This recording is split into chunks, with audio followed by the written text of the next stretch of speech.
Hi, I write SP1, and I'm thrilled to be working with the Museum of the City of New York on the exhibition Above Ground, Art from the Martin Wong Graffiti Collection.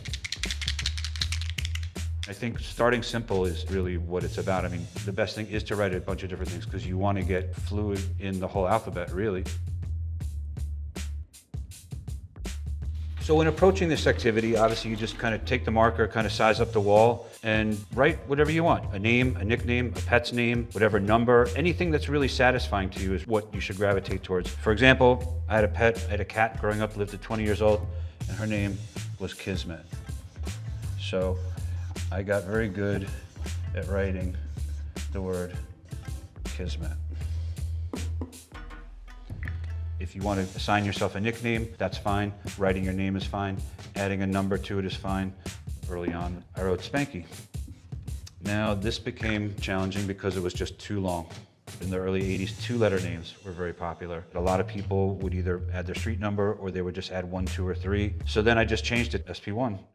I think a lot of people just gravitate towards ones because they wanted to be kind of felt like they were number one, or they were the first, or they were the original one. Not everyone lived on First Street, obviously.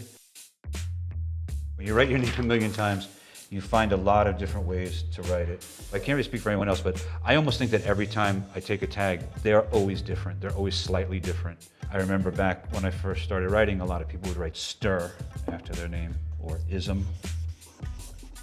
But I would see people like Min, who was also a huge influence. He would write rock after his tags, so I started kind of emulating that idea because I liked the way SP rock sounded. And I also like to write it because then you had an opportunity to write different letters. Not only do you want to like embellish the name, but you also want to put a lot of cool stuff around it to make it feel like it's really important. So a lot of what people do are quotes. Sometimes they'll do quotes on top and bottom to kind of give it more of like an explosion. A lot of people do halos. Then a lot of times you'll do like a swoosh or an arrow under it, or maybe a little heart. Of course, there's always stars on either end. It doesn't have to be great. It should just be fun. It's an expression of yourself. It's saying I was here.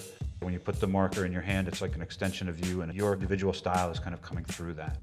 And so there is really no wrong or right way to do it. These embellishments are all directly linked to what people were developing in the 70s. They were the first one to do a crown, first one to do a top hat. All these things just kept evolving.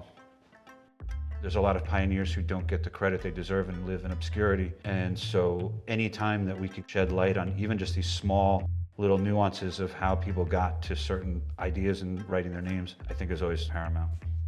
I think one of the great things about this exhibition and about Martin Wong in general, of not just being a phenomenal painter, but being ahead of the curve in understanding that writing and tagging and graffiti and all this stuff was important. So important that he needed to collect a lot of the stuff before people really had an understanding of how important it actually was.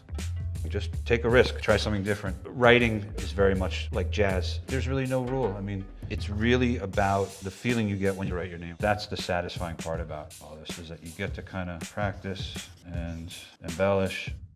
There's a lot of information out there now to understand a lot of this stuff, as opposed to just kind of looking at it blankly and being like, well, I don't know what that says, so that doesn't really mean anything to me, because there's a person behind whoever wrote that, good or bad, indifferent.